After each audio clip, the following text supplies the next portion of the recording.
sumangga sesarengan kita ngrepakaken kidung pamuji KPJ nomor 28 Suci Suci Suci.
Gusti Allah Rama kawula ingkang dhedhampar wonten ing kraton swarga ingkang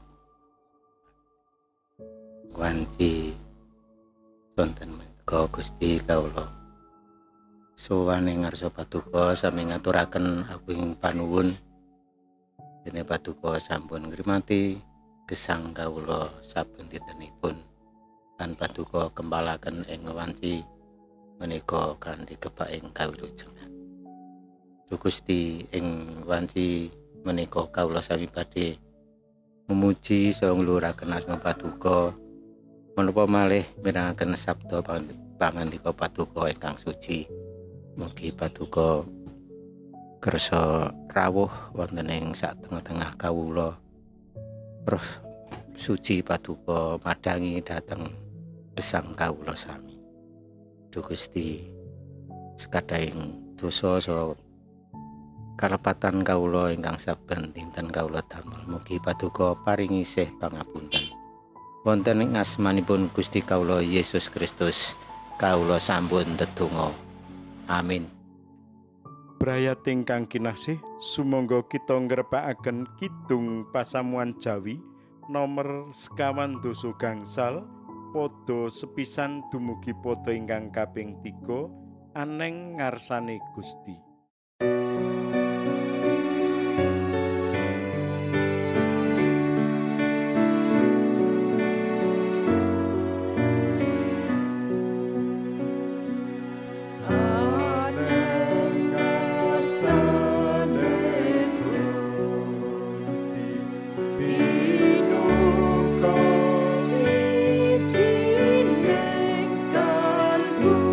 Sanyo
Pitaken ing wanci menika kita badhe maos saking lelakone para rasul bab 1 ayat 1 dumugi 18 ingkang mekaten janggeping pangandikanipun Gusti. Saulus mratobat. Ana dene Saulus atine isih kebak pangancam-ancam sarta panggigiting ikit arep mateni para siswane Gusti. Banjur seba marang ngarsane Imam Agung lan nyuwun layang kuwasa kang arep digawa menyang ing papan-papan pangibadah ing Damsik, supaya samangsa mrangguli wong lanang utawa wong wadon kang padha nganut margining Gusti. Banjur bisa dicekel lan digawa menyang Yerusalem. Sajrone lumaku iku, bareng wis cedhak karo kutha Damsik, dumadakan nuli ana cahya cumlorot saka ing langit kang nglimputi dheweke. Tumuli niba ing lemah sarta krungu swara kang mangandikani mangkene, Saulus, Saulus, ya kene sira nganiaya marang ingsun. Atur wangsulane Saulus, paduka menika sinten Gusti? Pangandikane Gusti, ingsun iki Yesus kang sira kaniaya iku. Nanging ngadega lumebu ing kutha ana ing kono sira bakal didhawuhi apa kang kudu sira lakoni. Ana dene wong-wong kang dadi kanthi ning lakune padha njenger marga pancen padha krungu swara mau, nanging ora ndeleng wong siji-sijia. Saulus banjur ngadeg lan ngelekake mripate, nanging ora bisa ndeleng apa-apa. Tumuli dituntun lumebu menyang ing kutha Damsik. Nganti 3 dina lawase anggone ora bisa ndeleng sarta ora mangan lan ngombe. Saulus kabaptis dening Ananias. Ing Damsik ana sawijining siswane Gusti jenenge Ananias. Iku didhawuhi dening Gusti ing sajroning wahyu. Ana Ananias unjuke, kawula Gusti, dawuhe Gusti, ngadega menyang ing lurung kang aran lurung kenceng, menyang ing omahe Yudas. Golek ana wong kang saka ing kutha Tarsus kang jenenge Saulus. Saiki lagi ndedonga. Lan sakjroning wahyu weruh wong aran Ananias kang lumebu sarta numpangi tangan supaya bisa ndeleng maneh. Ananias mangsuli unjuke, Gusti, kawula sampun mireng saking tiang kathah bab tiang menika. Bilih kathah sanget piyawon ingkang dipun tindakaken tumrap para suci kagungan paduka ing kang wonten ing Yerusalem.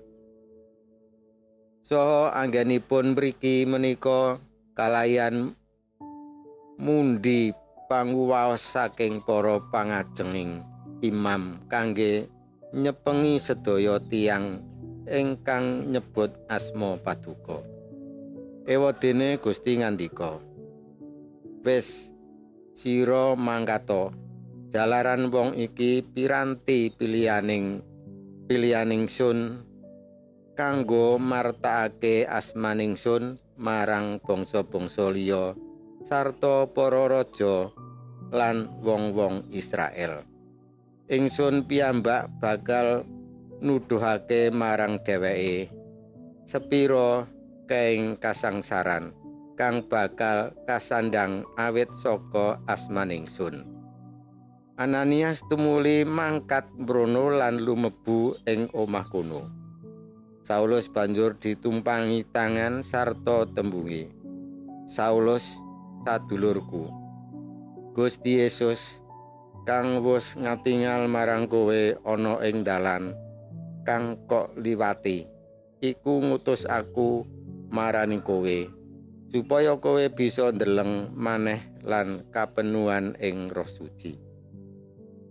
Padha sanalika kaya-kaya banjur ana kang rupane memper sisik padha runtuh saka ing mripate satemah bisa ndeleng maneh banjur ngadeg sarta kabaptis. Brayat ingkang kinasih, sumangga kita ngulakaken kidung pamuji kapiji nomor 8 sekawan mara wong dosa kita repekaken padha sepisan dumugi 3.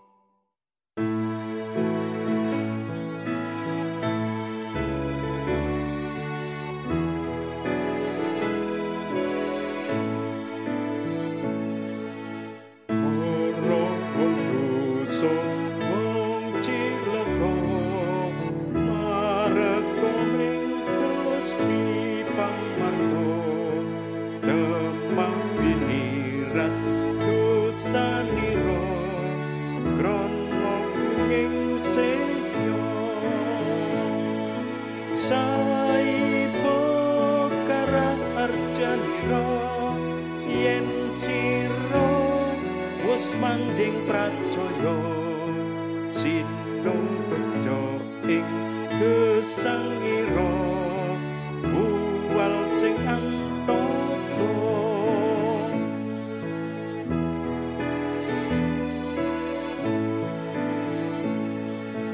bocah uga yo den kasihi mula sowan ngar sing Gusti Predadya putra prasetyanyo krana kuning senya saipo karaharjanira yen sira wis manjing pracaya sinung bejo ing gesangira buwal sing antara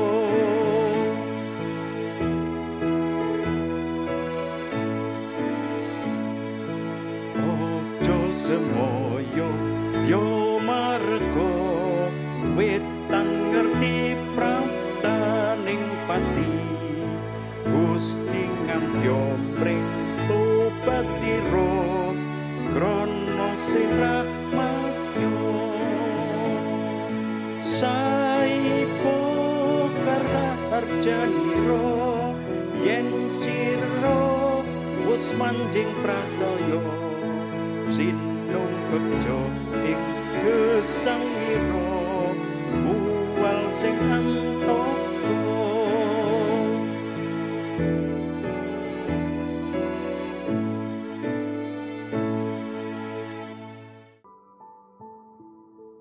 renungan ing wanci menika dipun paringi ira-irahan gesang ing salebeting pitubat.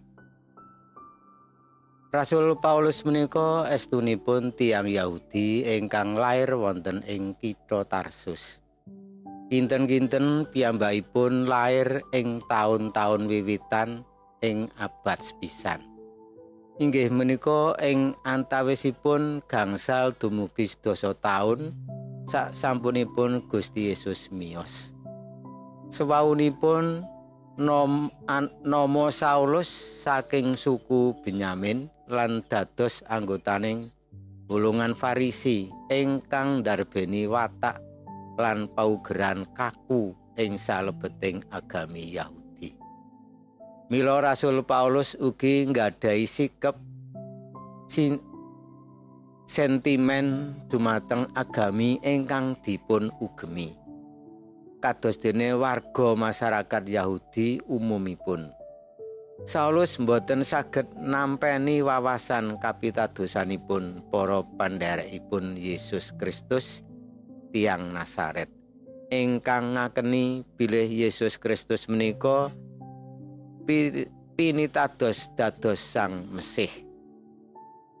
Saulus nanggapi kanthi raos memengsahan dumateng para pandherekipun Yesus. Kanthi sedaya kasagedan lan kakiyatanipun, Saulus mbudidaya nyigek piwulangipun Yesus. Adhedhasar palilah ingkang kaparingaken dening para pangarsaning masyarakat Yahudi. Saulus mbujeng lan nganiaya para pandherekipun Sang Kristus kanthi kejem. Senadyan Saulus kagulawentah ing satengahing masyarakat Yunani, piyambakipun ugi tetep gegesang padat pakulinaning agami Yahudi ingkang pinanggih ing diri pribadinipun. Saulus ugi kalebet tiyang ingkang gadhahi pengalaman pasinaon ingkang inggil lan wasis ing salebeting olah pidato.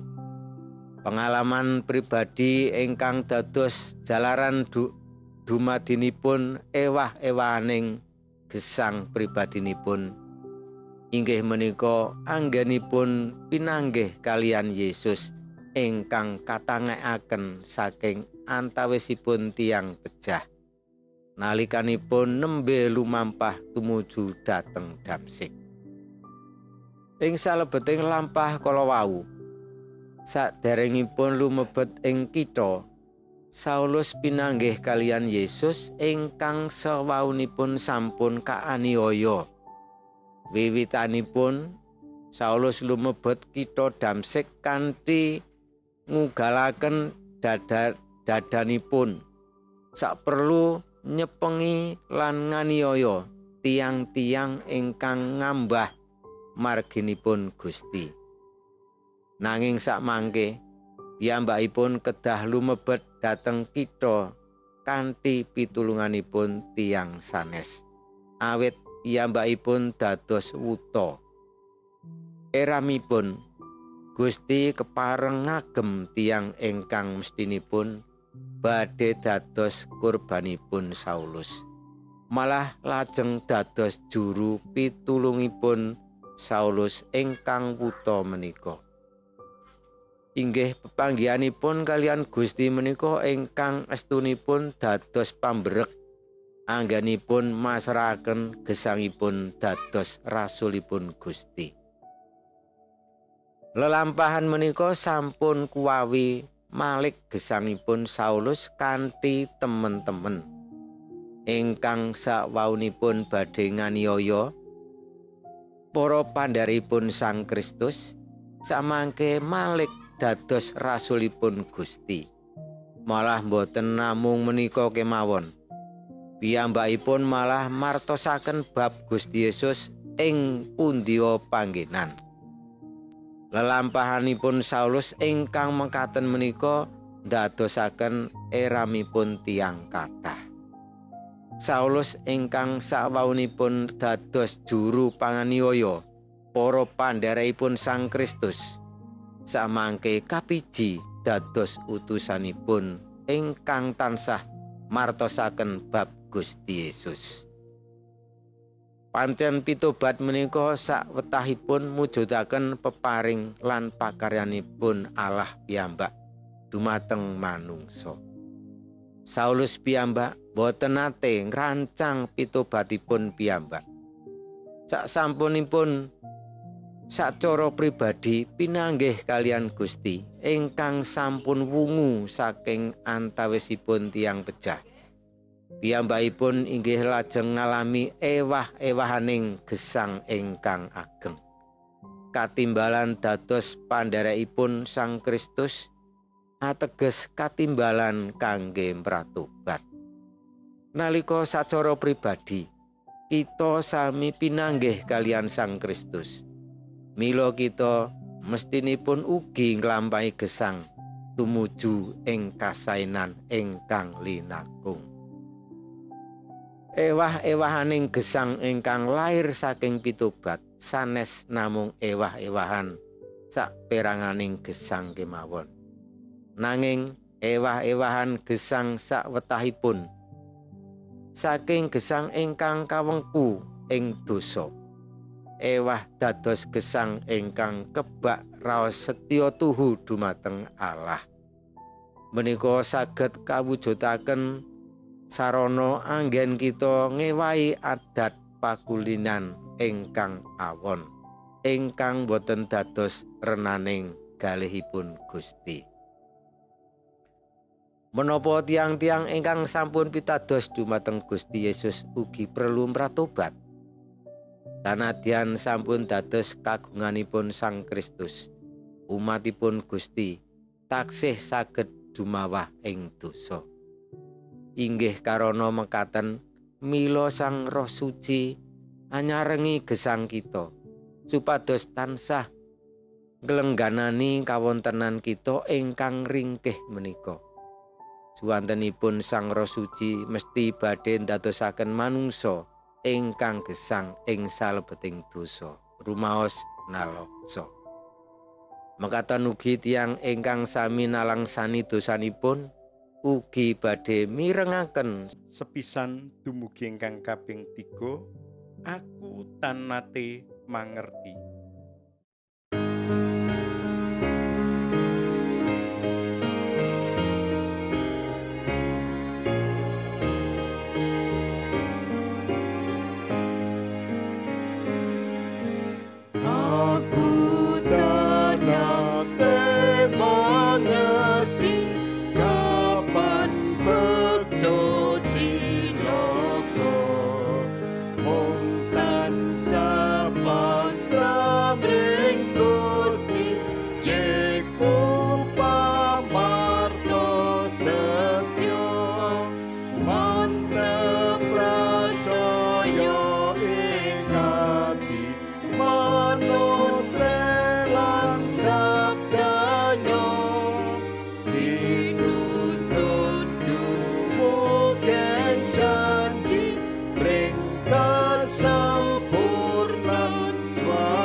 Rama kaswargan kawula ngambali misuwun malih ing ngarsa paduka kawula ngaturaken nanging panuwun ingkang tanpa upami. Duh Gusti saksampunipun kawula nampeni sabda pangandika paduka mugi Gusti kawula nyuwun dhateng paduka kemawon ingkang badhe njernakaken sedaya panandang sedaya penyakit ingkang wonten ing Indonesia saha negari sanes. Duh Gusti kawula ugi ndedonga kangge pekabaran Injil wonten ing pundiya papan khususipun wonten ing GKJ Mendungan so tlatahipun. Mugi Paduka paringi kasagedan supados minangka sekolahan Kristen menika dados sarananing pakabarjan Injil. Mugi Paduka paring berkah Duh Gusti, para gurunipun, para siswanipun, lan ugi para pengurusipun. Mugi Paduka paringi kesehatan, paringi kawicaksanan, saha paringi kapinteran. Ing sisih menika Gusti, sakjatosipun kesih kathah sanget ingkang badhe katuraken namung karana jubluking manah kawula, bodhoning kawula mboten saged matur ingkang kathah. Kawula pitados Gusti piyambak sampun pirsa menapa ingkang badhe kawula aturaken. Dosa saha panerak kawula ingkang ageng sanget ingkang saben wekdal kawula damel, Gusti kersa paring pangapunten. Wonten ing asmanipun Gusti kawula Yesus Kristus pandonga menika kawula aturaken. Matur nuwun Gusti. Amin. Brayat ingkang kinasih, sumangga kita ngrepekaken Kidung Pasamuan Jawi nomor 186 kita repekaken padha sepisan dumugi pada ingkang kaping 3. Urip kang sakmestine.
Your